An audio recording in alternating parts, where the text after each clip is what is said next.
நான் சொல்றத ஒரு செகண்ட் கண்ண மூடி இமேஜின் பண்ணி பாருங்க. ராத்திரி நேரம் கிட்டத்தட்ட 500 வருஷத்துக்கு முன்னாடி ஒரு கடல்ல ஹலோ ஒரு செகண்ட் கண்ண மூடி தான் பாருங்களேன். நடுக்கடல்ல ஒரு கப்பல் மிதந்துட்டு இருக்குது. ஓகேவா? 500 வருஷத்துக்கு முன்னாடி. இன்னைக்கு இருக்கக்கூடிய ஜிபிஎஸ் மேப் எதுவுமே கிடையாது. கப்பல்ல இருக்கிறவங்க யாருக்குமே எங்க போறாங்கங்கிற ஒழுங்கான ஐடியா கிடையாது. ஒரு ஆளை நம்பி எல்லாரும் கப்பல்ல ஏறிட்டாங்க. போய் சேரக்கூடிய இடம் வந்து இந்தியா அப்படிங்கக்கூடிய ஒரு இடமா இருக்க போகுது. அந்த இந்தியாங்கிற ஒரு நிலத்துல வந்து இதெல்லாம் வெள்ளக்காரங்க. ஓகேவா? சோ இந்தியா அப்படிங்கிற இந்த நிலத்துல வந்து பயங்கரமான செல்வ வளங்கள் இருக்குதுங்கிற ஒரு ப்ராமிஸ்ல ஒரு பஞ்ச் ஆஃப் வெள்ளக்காரங்க ஒன்னா சேர்ந்து ஒரு கப்பல்ல ஏறி ரொம்ப நாள் டிராவல் பண்ணிட்டே இருக்காங்க. 70 நாள் ஆயிடுச்சு. ஓகேவா? 70 டேஸ் ஆயிடுச்சு. இன்னமும் நிலத்தை பார்க்க முடியல. இன்னும் கடல்ல வந்து தத்தளிச்சிட்டு இருக்காங்க. அந்த நேரத்துல டிஸ்டன்ஸ்ல ஒரு லைட் திடீர்னு வானத்துல மேல போகிறத பாக்குறாங்க. அப்படியே தண்ணிக்குள்ள போகிறத பாக்குறாங்க. இத கிறிஸ்டோபர் கொலம்பஸ் இந்தியாவை கண்டுபிடிச்சேன்னு தன்னை சொல்லிக்கிட்டார்ல, அவரோட புக்ல எழுதி வச்சிருக்காரு. அவரோட டைரி மாதிரி ஒரு விஷயத்துல அவர் இத பார்த்தாருன்னு சொல்லி எழுதப்பட்டிருக்குது. உலகத்தோட ஃபர்ஸ்ட் ரெக்கார்டட் அன்னோன் ஆப்ஜெக்ட் இதுதான். இத நிறைய பேர் வந்து வேற்று கிரகவாசிகள் அதை தான் அவர் அன்னைக்கு பார்த்திருக்காருன்னு சொல்றதுல இருந்து ஏகப்பட்ட தியரிஸ் இருக்குது. இன்னைக்கு வீடியோல இது என்ன மேட்டர் அப்படிங்கறத உங்ககிட்ட நான் டீடைலா சொல்ல போறேன். பயங்கர எக்ஸைட்டிங்கா இருக்க போகுது. சோ டைம் டிராவல் போட்டு பைரேட்ஸ் ஆஃப் த கரீபியன்ல வர ஜாக் ஸ்பேரோ மாதிரி கிட்டத்தட்ட 500 வருஷத்துக்கு முன்னாடி என்ன நடந்துச்சு கிறிஸ்டோபர் கொலம்பஸோட வாழ்க்கையில அவர் வந்த கப்பல்லங்கிறத இன்னைக்கு வீடியோல உங்ககிட்ட டீடைலா சொல்ல போறேன். சோ ஆரம்பிக்கலாமா? அதுக்கு முன்னாடி நம்ம சேனலை சப்ஸ்கிரைப் பண்ணலனா சப்ஸ்கிரைப் பண்ணுங்க. அப்பதான் இந்த மாதிரி வேர்ல்ட்ல நடக்கக்கூடிய ரேரான விஷயங்கள் எல்லாத்தையும் என்னால டெய்லி உங்ககிட்ட வந்து 10 நிமிஷத்துல சேர்க்க முடியும். Now let's get started. Hello everyone. நான் Madan Gowri. Hello my dear MG Squad. முதல் விஷயம் என்ன அப்படின்னு பாத்தீங்கன்னா என்ன நடந்திருக்கு அப்படிங்கிறதுக்கு ஃபிளாஷ்பேக் போட்டு போயிடுவோம். Year is 1492. இன்னைக்கு நம்ம 2025ல இருக்கோம். 1492 பத்தி பேசுறோம். அதாவது இன்னையில இருந்து 553 வருஷத்துக்கு முன்னாடி ஸ்பெயின்ல இருக்கக்கூடிய கிறிஸ்டோபர் கொலம்பஸ், நம்ம அவர் பேரை கண்டிப்பா எல்லாரும் கேள்விப்பட்டிருப்போம். சோ கிறிஸ்டோபர் கொலம்பஸ் வந்து ஒரு விஷயத்தை நோட் பண்றாரு. இந்தியா அப்படிங்கிற ஒரு நிலத்தில இருந்து ஸ்பெயின் இந்த பகுதிக்கெல்லாம் வந்து பாத்தீங்கன்னா பயங்கரமா வந்து இந்த ஸ்பைசஸ் எல்லாம் வருது. ஏலக்காய், கிராம்பு இதெல்லாம் பயங்கரமா வந்துட்டு இருக்குது. அவங்க ஊர்ல பாத்தீங்கன்னா தங்கம் அளவுக்கு வந்து இதுக்கெல்லாம் விலை கொடுத்து வாங்குறதுக்கு ஆட்கள் இருக்காங்க. ஆனா இதெல்லாம் வந்து ஸ்பெயின்ல விக்கிறது யாருன்னு பாத்தீங்கன்னா நடுவுல இருக்கக்கூடிய சில அரப் பீப்புள். ஓகேவா? அரப் பீப்புள் வந்து இந்தியா கிட்ட வாங்கிட்டு இவங்க வந்து செகண்ட் ஹேண்ட்ல வந்து இவங்க கிட்ட விக்கிறாங்க. ஸ்பெயின் கிட்ட அவங்க கிட்ட இருந்து வாங்கி மிடில்மேன் ப்ளே பண்ணி இவங்க கிட்ட வந்து விக்கிறாங்க. இப்போ கிறிஸ்டோபர் கொலம்பஸ் என்ன யோசிக்கிறாருன்னா, நம்ம ஏன் இந்த நடுவுல இருக்கிறவங்க கிட்ட எக்ஸ்ட்ரா காசு கொடுத்து வாங்கணும், நம்மளே இந்தியாவுக்கு போய் வாங்கிட்டா எவ்வளவு பயங்கரமா இருக்கும் அப்படின்னு ஒரு பெரிய ஸ்கெட்சை போட்டு அவர் என்ன முடிவு பண்றாருன்னா, அப்படியே வெஸ்ட் போனோம்னா இந்தியா வந்துரும் அப்படின்னு ஸ்பெயின்ல இருந்து முடிவு பண்றாரு. ஏன் அவர் யோசிக்கிறாரு நம்மளுக்கு சாலிடா தெரியல. பட் அவர் ரொம்ப ஸ்ட்ராங்கா யோசிக்கிறாரு. நம்ம அப்படியே வெஸ்ட் நோக்கி போனோம்னா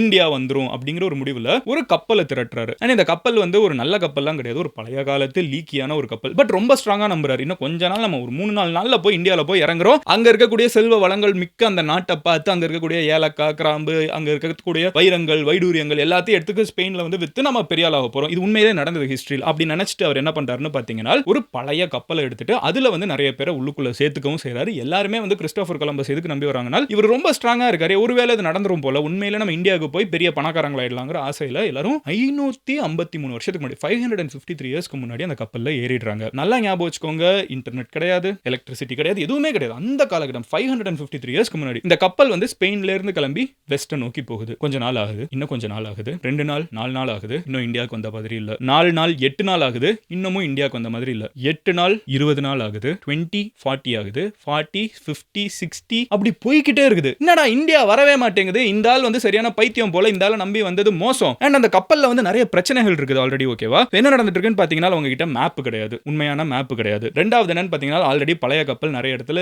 லீக்கியா அங்கெல்லாம் வந்துட்டு இருக்குது. அதை எடுத்து வெளியே தண்ணியை ஊத்தி மேட்ச் பண்ணிட்டு இருக்காங்க. மூணாவது என்னன்னு பாத்தீங்கன்னா, காம்பஸ் வந்து ஒழுங்கா வேலை செய்ய மாட்டேங்குது. எந்த சைடு போகணுங்கிறது காம்பஸ் பார்த்தா சொல்லுவாங்க, அது ஒழுங்கா வேலை செய்ய மாட்டேங்குது. நாலாவது என்னன்னு பாத்தீங்கன்னா, சில நேரங்களில் வந்து கப்பல் வந்து அப்படியே மயான பூமியில கடலுக்கு நடுவுல போய் அப்படியே நிக்குது.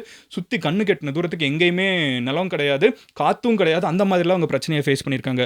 அஞ்சாவது என்ன அப்படின்னு பார்த்தீங்கன்னா, ஃபுட் வந்து பயங்கரமாக ஷார்ட்டேஜ் ஆக ஆரம்பிச்சிருச்சு. ஏன்னா அவங்க எதிர்பார்த்தது சில நாட்களில் இந்தியாவுக்கு போய் சேர்ந்துருவாங்கன்னு. இது கிட்டத்தட்ட 2 மாசம் முடிஞ்சு அவங்க இன்னும் இந்தியாவுக்கு போகல. ஓகேவா? அந்த ப்ராமிஸ்டு லேண்ட் ஆஃப் ஹெவன் அதுக்கு அவங்க இன்னும் போகல. அதுக்கு அடுத்து என்னன்னு பார்த்தீங்கன்னா, பயங்கரமா நோய் வர ஆரம்பிச்சிருச்சு உள்ளுக்குள்ள. அங்க வந்து கப்பல்ல வந்து டாய்லெட் கூட கிடையாது. கடல் அப்படியே ஷிப்போட எண்டில் இருந்து யூஸ் பண்ண வேண்டியதான். பயங்கர நிறைய பேருக்கு உடம்பு சரியில்லாம போயிடுச்சு, டிசீஸ் பரவிட்டு இருக்குது. அண்ட் உள்ளுக்குள்ள வந்து நிறைய பேர் பயப்பட ஆரம்பிச்சிட்டாங்க. இவ்வளோ நாள் நம்ம ரொம்ப தூரம் வரோம், நிலமே கிடையாது, உலகம் வந்து முடிஞ்சிரும் போல, ஸோ உலகம் வந்து ஃபிளாட்டா இருக்குது அப்படிங்கிற ஒரு நம்பிக்கை அவங்களுக்குள்ள இருந்திருக்குது. என்ன நினைச்சிட்டாங்கன்னா, உலகம் வந்து உருண்டன்னு அவங்களுக்கு அப்போ நிறைய பேர் நம்பல. நிறைய பேர் என்ன நினைக்கிறாங்கன்னா, இப்படியே போனோம்னா ஒரு இடத்துல உலகம் முடிய போகுது, நம்ம அப்படியே விழுந்துருவோம், தண்ணி வந்து அப்படியே ஒரு இடத்துல உழுகுவோம், நம்மளும் விழுந்துருவோம் அப்படின்லாம் பயப்பட ஆரம்பிச்சிட்டாங்க.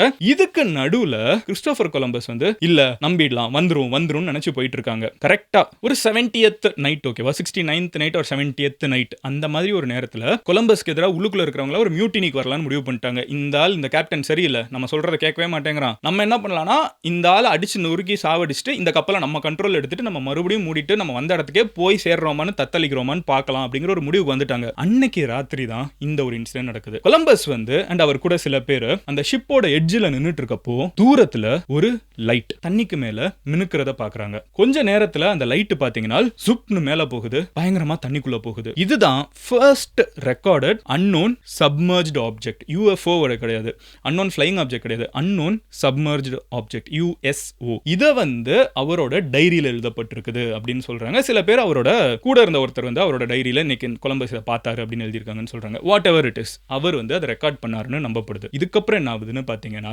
அடுத்த நாள் காலையில இவங்க லேண்ட் ஆயிடுறாங்க. அவங்க லேண்ட் ஆன இடம் இந்தியா கிடையாது, அவங்க லேண்ட் ஆன இடம் அமெரிக்கா. ஓகேவா, இன்னைக்கு இருக்கக்கூடிய மாடர்ன் நார்த் அமெரிக்கன் கான்டினென்ட், அங்க போய் அவங்க லேண்ட் ஆகுறாங்க. அதனாலதான் அங்க இருக்கிற அவர் வந்து கொலம்பஸ் வந்து என்ன நினைச்சிட்டாருன்னா இங்க இருந்து தான் வந்து வைரம் வைடூரியம் அந்த மிக விலைமதிக்க முடியாத இந்த ஏலக்காய் கிராம்பு எல்லாம் வரக்கூடிய இந்த பொன் பூமி எதுன்னு நினைச்சிட்டாருன்னா நார்த் அமெரிக்காவை நினைச்சிட்டாரு. அதனாலதான் அங்க இருக்கக்கூடிய ரெட் இண்டியன்ஸ், நேட்டிவ் இண்டியன்ஸ், அதுனா அங்க இருக்கக்கூடிய மக்களை நம்ம இன்னும் சொல்லிட்டு இருக்கோம். அவர் இந்தியாவை தப்பா கண்டுபிடிச்சிட்டாரு.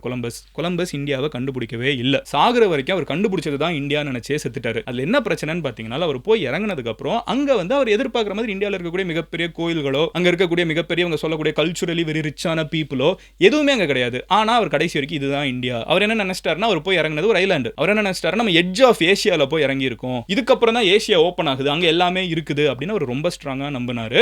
பட் அதுக்கப்புறம் அந்த கதை வேற. ஓகேவா, அவர் அதுக்கப்புறம் போய் என்னானாரு அதெல்லாம் வேற மேட்ரு. பட் இவர் இங்க போய் இறங்குறாருன்னு நினைச்சு தப்பா அமெரிக்காவை போய் கண்டுபிடிக்கிறாருல, அதை இந்தியா நினைச்சிட்டு வேற பேசுறாருல. இதுதான் கொலம்பஸோட ஃபர்ஸ்ட் ஜேர்னி கதை. இந்த ஜேர்னில வந்து பாத்தீங்கன்னா கிட்டத்தட்ட 36 டேஸ் வந்து கடல்ல இருந்திருக்காங்க. மொத்தமா 70 நைட்ஸ் வந்து வர வழியில ஒரு இடத்துல ரிப்பேர் எல்லாம் நடந்து முடிஞ்சு 70 நைட்ஸ் கிட்ட போயிருக்குது. இதுல முக்கியமான விஷயம் என்னன்னு பாத்தீங்கன்னா அன்னைக்கு அந்த நிலத்தை பாக்குறதுக்கு ஒரு நாள் ராத்திரி முன்னாடி ராத்திரி 10 மணிக்கு கரெக்டா இந்த லைட்டை இவர் பார்த்தாருன்னு அவங்க ரெக்கார்ட் பண்ணி வச்சிருக்கிறது தான். பிட்ச் டார்க்கான இடம், சுத்தி முத்தி எந்த இடமும் கிடையாது. அப்போ எப்படி அவங்க அதை பார்த்திருக்க முடியும்னு கேட்கிறப்போ இன்னைக்கு நிறைய பேர் அதுக்கு கொடுக்கக்கூடிய தீரி என்னன்னா ஒருவேளை அது வேற்று கிரகவாசியா இருக்கலாம், நம்ம இப்போ தான் வந்து வெளியில இருந்து ஃப்ளையிங் சாசர்லாம் வரும்னு எதிர்பார்க்கிறோம், அவங்க எத்தனையோ வருஷத்துக்கு முன்னாடி வந்துட்டு போயிருக்கலாம்லாம் தியரிஸ் ப்ரோபோஸ் பண்றாங்க. இது நம்மளுக்கு எந்த அளவுக்கு கரெக்ட் அப்படி நம்ம பிராக்டிகலா எவ்வளவு எடுத்துக்க முடியும் ஒவ்வொருத்தங்களோட personal choice. But what is exciting, எனக்கு வந்து இதுல ஒரு பேட்டர்ன் இன்ட்ரெஸ்டிங்கா இருந்துச்சு. பேசிக்கா இவங்க ஒரு ராத்திரியில வந்து இந்த லைட்டை பாக்குறாங்க, அடுத்த நாள் காலையில போய் அந்த நிலத்தை கை வைக்கிறாங்க. வாட் இஃப் அந்த நிலத்துல இருக்கக்கூடிய யாராவது ஒருத்தங்க இந்த மாதிரி ஒரு லைட்டை உருவாக்குனாங்கன்னா, பட் அந்த லைட் எப்படி பிளிங்க் ஆக முடியும், அன்னைக்கு எப்படி லைட் அப்படி வச்சிருப்பாங்க, அது ஏதாவது அவங்க கிட்ட இருக்கக்கூடிய நேட்டிவ் டெக்னாலஜியா இருக்குமா, அந்த மாதிரியும் தியரிஸ் இருக்குது. ஓகேவா,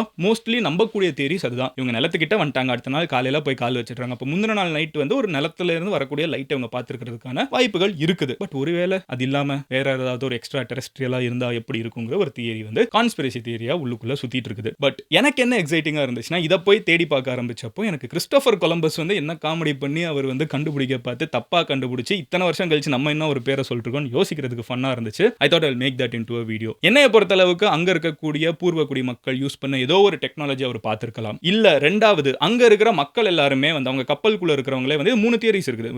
ரெண்டாவது தியரி என்னன்னா உள்ள இருக்கக்கூடிய மக்களே வந்து அதுக்கு ரெவால்ட் பண்ணிட்டு இருக்காங்க.